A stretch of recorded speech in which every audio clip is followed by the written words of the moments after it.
Hello everyone and welcome to Tangent Time, where I talk about random things that are off tangent. Today I'm talking about The Woman King. Spoilers ahead, a lot of them, because I'm gonna spoil the entire thing. Click off. Now, that's done. I like this movie. This is really good. There are a few things that I think are problematic, which everyone probably will know, but for the most part, I think everything else was done really well. And it's crazy how much, because I went into the movie blind. I'm grateful for it because afterwards I went through and like looked at historical accuracy and like what people are whinging about, and I'm like, so little people are actually talking about the actual fucking point of the movie, which just boggles my mind about how stupid people can be when they're like watching a piece of media and not fucking come to conclusions. And it's just like, it's that lack of empathy and understanding that really gets me, and I'm gonna talk about it. The pros of this movie is that it shows Black culture, African culture, in a positive light, in a strong light. It shows them within a position of power, which is usually not shown in media. I think at the beginning when people started showing like African culture, it was to like get sympathy for like donations, like slavery, or like not slavery, but like children like starving and like the incredible poverty that was the cause of Europe and North America. But to try to like show it's to gain sympathy. But then it left with the image that the people of Africa are weak, which is not necessarily a good image, because even China was just like, oh, the sick Asian man of the East. That's why they made kung fu movies, to raise morale and show the people as strong. They knew kung fu, and it changed public perception quite heavily. So I think this movie was really, really good because it actually showed strength. Not only that, it showed strength in women as well, which was actually done well. Most times you see female empowerment like agendas within a film. It's that, an agenda with absolutely zero substance. This was done well. There was good plot points. There were good supporting characters. When I saw at the beginning sequence the girls like chiseled fuck coming out of the grass, and they were like covered in oil, I'm like, they did their research. They're oiled up, which means it's hard to grab them in close combat. They did their research. So I was happy about that. These women felt real. They felt grounded. They weren't fantastical. And thank you for not making all of the men incompetent fucking idiots to make them more powerful. We watch them be powerful in the moments that they need to be. We watch them as they are vulnerable and they are weak, and the struggles that they have to go through on a daily basis and the sacrifices they have to make to be in that position. That is what you want when you see a group of people be warriors. You fucking nailed it. I loved it. And the fact, I think that was the first time I actually saw a group of women being portrayed. Not only that, they're also like of African portrayal. And it was pretty badass, not gonna lie. It was like one of my favorite parts. The entire thing, ideology of the Ogoje, which actually was in historical accuracy, of rejects of society, like women that refused to like obey their husbands, and they did not shy away from like men wanting husbands, men wanting to just take the virginity of little girls, men selling off their daughters as pawns for money, or using daughters for like pawns for money. They did not shy away from that historical aspect of that era. It wasn't shoved in your face. It was just shown as an aspect of what that culture was kind of like. Top points. This is the best way I feel like you should handle like these type of problems, to show the shocking nature of it and how natural it is, instead of glaring it in your face. Good job. I loved it. I didn't like that it happened, by the way, to clarify. It was just a good show of like how horrendous these are, and like how it affected the people, particularly the women of like that time. Good shit. But yeah, they're like the rejects of society because no one would have them, because their worth as a woman is non-existent at this point. So they get shoved into the Ogoje, and they basically say, you win or you die. No one else is going to give a fuck. I think it was a bit fast paced, but honestly, for a movie with a very little amount of hours to pump out like story beats, It's done well. The entire thing is just like yeah, there are things worse than death. If you get captured or you're defeated, slit your throat. It's not worth it. I'm like, I like this. I like this a lot. Don't call me like I like Warhammer. I like Grimdark. And this is like the closest that I got to historical accuracy, like accurate Grimdark shit. And then like it's like Battle Sisters, but from Africa. I'm like, damn, this shit is cool to watch. Not to mention when they're actually doing combat. I will say the actual wars themselves or like battles, they're pretty meh. But I'm willing to like sweep that under the rug because I don't think it's the primary point of this entire movie. But when battles do happen, they are visceral and they are strong. Cool. Moving on. The entire plot point of the Dahomey Empire basically trying to move away from like the king. There's the Oyo Empire and there's the Dahomey Empire. Oyo Empire basically is bigger and stronger, so like the Dahomey basically give tribute to the Oyo Empire. That's pretty fucking stock standard across the globe. The thing is that King Gezo basically is also part of the slave trade. His brother in the movie basically sold off their own mother into slave trade. So Gezo, when he became king, he declared at least our own people will not go into slavery. But enemy tribes, that's fine and dandy. Now Niska, which is the main character of like one of the main characters of this story, is trying to be like, no, we should abolish slavery completely, and we should sell palm oil. This plot point I didn't like, but I understand why it was put in, so I'm willing to cross it off the side. Because people of that era, they're like, they don't give two flying fucks about other people. They just care about them. That's just, every nation was like that. It's not just like European nations or North Americans. Everyone was a cunt. So it's like, why do you care? And it gets even worse when you realize that the general from the Oyo Empire sexually assaulted Naniska multitudes of times, impregnated her, and then that plot point I'll go down later. But I'm just like, you have empathy for the Oyo Empire? I don't buy that, especially when you are so pissed off at this dude and hate him. I don't really buy that as an actual character, but you know what? I'm willing to let that slide. It's not a TV show. There's not enough time to like show me this person, so I'll let it slide. And yeah, it's just showing how this kingdom eventually shrugs off slavery and gives a middle finger to the fucking Spaniards, and the Oyo Empire defeats them. And yeah, that's one of the plot points. It was kind of weak because that's not actually, I feel like, the main point. It was a subplot point. It was the overarching it was the overarching plot, but it was the subplot, which is weird. The actual plot point of this show, of this movie, I believe, is Naniska's dealing with like the trauma of sexual assault and how it is portrayed like within the warriors of Agoge, and like the ideologies that they hold, the difficulties that they have as women dealing with the cruelty how cruel their society was towards them, and them dealing with it in the most, not dramatic way, but the most extreme sort of ways that it can do, and how it bled into everything that they did. Watching these women suffer and succeed through like the tribulations was the movie. This movie is slavery second, and more about the suffering of the women at the time, and slavery being a component of that is kind of what I got from this. Like, there's a scene where Naoi, which winds up being eventually the daughter of Naniska, she's complaining and whinging about, oh, my life is so hard, you don't know what it's like. And Izogi, which is my favorite character, by the way, and I'll go into it later, goes up and is like, yeah, your life was probably hard. Everyone else's life was pretty hard too. My mom, sold my virginity, or was trying to. First guy, didn't know what to do. Second guy, complained that I was crying too much, so my mom came out and beat the shit out of me. And then the third dude, I burned his face with embers. See? Burn marks. Everyone has a story. And I'm like, this movie does not pull punches when it talks about the cruelty that was given to women.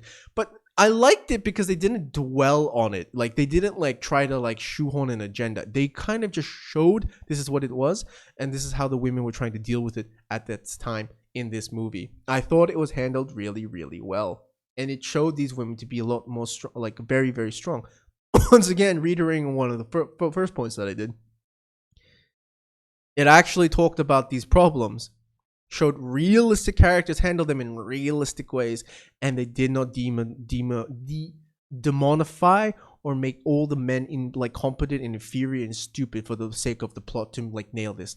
I cannot say enough how much I appreciate that, because by God, it is so shit when they do it in Hollywood all the fucking time. I'm looking at you directly, Black Widow. Part 3 of the fucking movie. Fuck.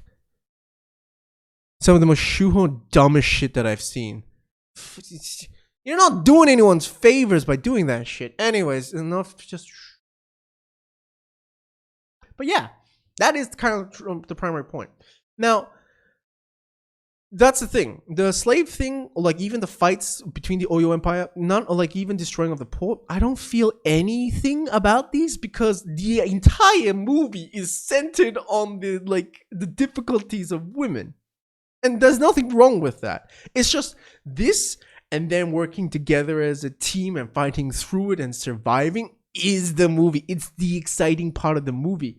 Other aspects of the movie were not built. So it's like watching like 4 plot points and I'm just like, can we skip the other 3 and just go to number 1? That's the movie. But to be fair, the main plot of this was the biggest component of it and the most like interacted with. So it wasn't like the worst thing ever, right? But the other plot point of the slave trade was pretty weak. Now we're going to go into something that I really fucking hated. Naoi is like a random girl that basically shoved as a gift to the king to join the Agoge, and then she is just the whiniest little fucking shit ever. Which is completely fine for the beginning half of the movie. She never fucking stops. She continues to be a whiny little shit at every fucking turn. She winds up killing people. She never gets fucking punished. Look, if she was the main character, I'd say she is not more like Mary suing or anything, but she is written bad to the point that she's just surviving off dumb luck. Sheer dumb luck. But she's not. She's kind of like a subplot character that's also kind of a main character at points. So thank God for that. And all the supporting characters were so good and grounded. But it's not like she just basically did bullshit things like a Marvel like female superhero does. It's just this show is so grounded where if you fuck up, you get punished severely. She just goes through scot-free. Every time she fucks up, she's not really punished for anything. She never gets punished for any of her actions. On the contrary, she just gets rewarded. So I'm just like, you are very unsatisfying to actually watch as a character grow. Not to mention, she goes and joins the Agoge, right? And then when you're basically having these little girls basically growing up to become badass fucking warriors and you have these montages of fucking whatever, I want her to interact with her fellow soldiers. You see like a beginning scene, an occasional fucking scene here and there. But once again, everything's focused on the Niska and like the slave trade and her struggles. That by the time I'm looking at Naoi and like there is no growth between this like things. So a big point to kind of portray this. In this movie, there is a scene where like at the beginning, the Agoge defeat the like a group of like guys that were like part of the slave trade, of the Oyo slave trade, attacking I think their people or whatever. And then they're called the Mahi. And then the women are saved. And then the women are given a choice. Join the Agoge or whatever. I'm presuming going into slave trade. They don't really talk about it. But I'm presuming that it's the slave trade. Which is weird. I'll go into... I guess I'll talk about that later. But like... Yeah. They get slaved into slave. One remains. And then they're like, if you join us, you will be treated like one of us once you succeed. So it's just like kind of like the Roman Empire. I'm like, nice, cool, good. There is one scene before they fully become a Agoge where a random girl, no name, don't even know who the fuck she is, comes and say, you'll never be one of us. And then Amenza, the second in command, and Aniska basically, I was from a different tribe. Am I fucking inferior? And I'm like, I'm not against this plot point. The Mahi chick needs to be dogpiled on a bit more for me to actually have any fucking feeling towards this plot point.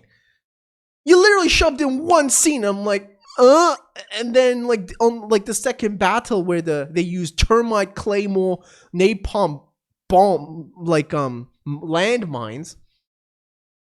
She saves the girl. The Mahi girl saves the other girl that was racist, like a racist to her. And then she's like, yeah. And then she just dies. And then you see that girl basically like give her a burial. It's like, you are one of us. And I'm like, that was like one of the most whiplashy fucking experiences. I'm like, do you think I actually give a fuck about this plot point? I really don't. What?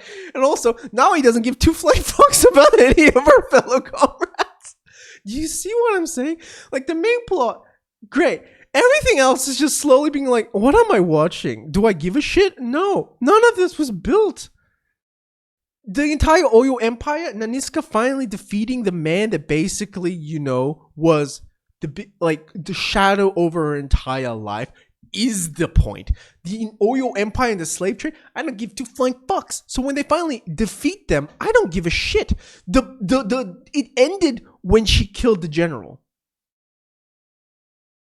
And like I said, this is not bad. It's just that the other points of the story were not built up at all. And I want to also say the entire will they, won't they with Naui and the random like half the homemade and Spanish dude was so fucking pointless. It was like I what was it for? Like to be in between worlds, to see that not everyone on the other side is like evil, like maybe wasn't done well, and so much of screen time was dedicated to that, and I'm like, motherfuckers, cut that shit. I don't give two fucks about any of that shit. If you wanted to portray about like a people that were lost and then they're coming back and seeing, like, there was a line just like, I always thought that our ancestors were slaves. I'm good to know that they were warriors too. Like, I get that was a point for what this character was. There was no build up. There was no wait for it. So he was weak as fuck. And now I'm like, look, cut his plot point out. Use his time where he may bang, not bang. I'm presuming they did bang, which I was like, is she going to get pregnant later? Or did they even have sex? I don't know at this point. But the entire fact that like the soldiers, like the female, like future Ogoje, they're not given enough screen time bonding, it was egregious to me. Like, for fuck's sakes. I'm watching this for the Ogoje. Like, let me watch the recruits interact with each other and struggle to like look past their tribal tribalism that they had and their hatred for each other as they grow together as a team. Wouldn't it be fucking fascinating to see girls from different tribes like work it out and join together so that they could fight? So by the time that when the slave plot point really fucking hits the fan, looking at them and they're just like, everyone's just fighting. It's like, we are all like people from Africa. We should band together, not fight. Like, then this plot point has a little bit more fucking weight. I have a strong feeling that they did shoot these shots, but they had to cut a few things. So that's why some of these sequences are so fucking jarring to me. The reason why I'm so passionate about this is because everything was set up well. The scaffolding for everything was brilliant, and the main plot was fucking 10 out of 10. I got nothing to really fucking say about that shit. None. Like, the moments were good, the pacing was good, the emotion was good. It was just the subplots that were trying to tie everything in together. These borderline didn't fucking exist. So I'm just like watching this. I'm like, I still enjoyed the movie, but by God, I can't give it a great movie title because the other plots were so weak. And it just, I think legitimately you just needed 10 to 20 more minutes of just building certain parts of this, a few extra scenes added here and there, and then these subplots would have been fucking great. I'm heated because it was so close for me to just be, this fucking movie was a banger. And it bugs me. I could go into the detail of the different characters, but I feel like me talking about the overall plot points basically did it. One little extra shout out. Izogi is just badass. I could explain why she's badass. Just watch the movie. You'll understand. She's badass. My favorite character. Now, let us go into some of the controversy. Most of the people are just like, oh, you can't show black people killing white people. Shut the fuck up. You're the people that like basically think watch The Boys and it's like, Homeland is a hero. Yeah, you can go fuck yourself. Don't give a shit. Shit take. People that girl boss like, oh, it's too much women, or like this was actually good. That applies when you actually make something shit in Hollywood. Like most of the fucking like female representation like stuff in like Marvel or Disney, like that are coming out like lately. Like She-Hulk from memory. I didn't watch it, but actually I shouldn't talk about She-Hulk. I just know that the internet shit on it, and from my consistency of watching of different like medium that had female gal bosses, yeah. Wonder Woman, like she was a cool character. Like the story was really good until the second part until the clock tower, and then like she just went boo, and the enemies just went boo, and the story just became a clusterfuck. Black Widow, great story about family drama. Act 1, Act 2, and then 3 is just like gal boss boo, and you're like, fuck me. This was actually done well from start to finish. So fuck off. It was actually good. This point, though, about the actual slave trade, there's 2 parts to this. One, a lot of people are like, yeah, Africans were slavers. Yeah, they were the evil ones. No, you dumb fuck. 2 wrongs do not make a right. You fucking idiot. The Africans of that era, like just killing and murdering each other, they were cunts. The fucking slavers that were basically the Europeans and like the North Americans that were just basically buying these people and like putting them into plantations, and they were killing them off so fucking fast that they have to buy more, because instead of like treating these people well, nah, they're animals, they're livestock. We can just buy more. They were right cunts too. Like when we're basically saying what's more shit, horse shit or human shit. You see how fucking pointless this argument is. They're both assholes. It's just that in this like shit fight, there was clearly a winner of who fucked over the other person more. That's all it is. And honestly, I appreciate that the show, like the movie creators, did not shy away and talk about how that their other tribes were also evil. They don't shy away from that. They don't shy away from a lot of the evil that was happening, like in the time period. Great. The thing that I really disliked about this, though, was that the Dahomey were functionally the Oyo Empire too. They were active members of the slave trade.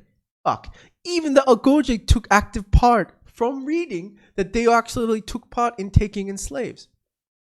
The Ogoje didn't give 2 flying fucks. They're elite warriors. They don't have a fucking agenda. They just kill. Well, parts of the story, I'm completely fine with them adding that extra bit. Like, it adds a little bit of fluff and flavor and text and fun to watch. All cool and dandy. But, like, once again, them being like, oh, we don't want slavery. It's like, why? It's more money for you. Why the fuck would you give a shit? But, like giving more reason, like her being, like, once again, the sexual assault plotline makes sense. The slavery plot point was not built enough. So like it didn't really hit for me in terms of like the story beats. But once again, when you never heard of something and then you learn about something, that first impression is what embeds into your mind. I talked about it in The Thing. When someone said The Thing, I remembered a green monster coming out of a lake in a black and white film. Nothing to do with the film. That's what I remembered. And every time my partner said, let's watch this, I said no. Like, I knew that it wasn't that, but my first impressions of it was that, and it was negative, so I said, no, I don't care. First impressions are very important. The Dahomey were monstrous. They were one of the assholes that fucking took part in the Atlantic slave trade, an active fucking member of it. And now you portray them as kind of the good guys. That is very problematic. Even if you're trying to say that you're creating an alternate history version of it, then you should have had that at the beginning. Parts of this movie were changed. And even then, it's more, why use the name Dahomey? Just basically use the term Ogoje and put them into a different fantasy kingdom. And when they're talking about it, we decided that because the Dahomey were such a big part of it, we decided to create a new like fantasy thing of an alternate history of what would have happened if there was a tribe that was fighting for the unification of Africa. That would have been so much just smarter and better. I don't know, like it's just me being a shit little dick cunt, being like having a really bad take, but like why? Why make the villains seem like the good guys when the first impression, and then kind of cement for a lot of people that these people were good. I don't get it. I have no problem with the story. It's just, why use this historical context? Also, King Gezo in reality was a bit of a cunt too. So it's like, it's so easy to just take out these 2 plot points and replace it with fantasy, something else, something made up, and it would have just been equally as fucking good, even better, and it wouldn't leave that bitter aftertaste in my mouth. And I'm just like, when if I rewatch this movie, it's like, oh yeah, these guys are actually assholes, eh?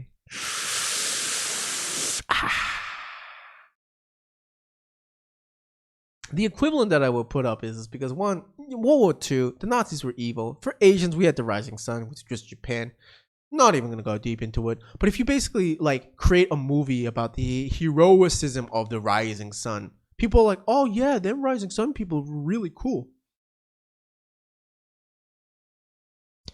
The Chinese population and the entire Asian population would not appreciate that, because you functionally glorified Nazis, and then you could say we're creating an alternate history version of it. Most people don't give enough fucks to read history or read things past it. They'll just have a positive association with the idea of the Rising Sun when they were functionally the Nazis of Asia. It's not to that level, by the way. I don't think it's to that level. It's just, once again, I like this movie, and I am a lot more critical to things that I really, really like, especially when they were so fucking close to just being like, just good. It's just, it hurts me.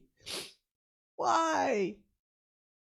Like, Naui and Naniska don't exist. They were created for that plot point, and I think that was fine and dandy. Like, most of these things that they made up of creative liberties were fine. It's just this that I just so desperately do not understand why they decided to stick with this. Anyways, that was my thing. I wanted to be short, and I wound up basically talking for 30 minutes. Anyways, I am terrible at trying to keep on track. Hence, constantly sidetrack makes sense. Anyways, congratulations, John Boyega. You are now king. And Lashana Lynch, I liked ya.